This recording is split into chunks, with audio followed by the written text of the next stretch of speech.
Alright, we got the top cap off.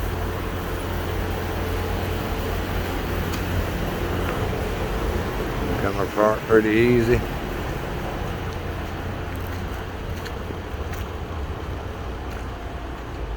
That way it'd be easier to replace this floor. Put some new foam in it.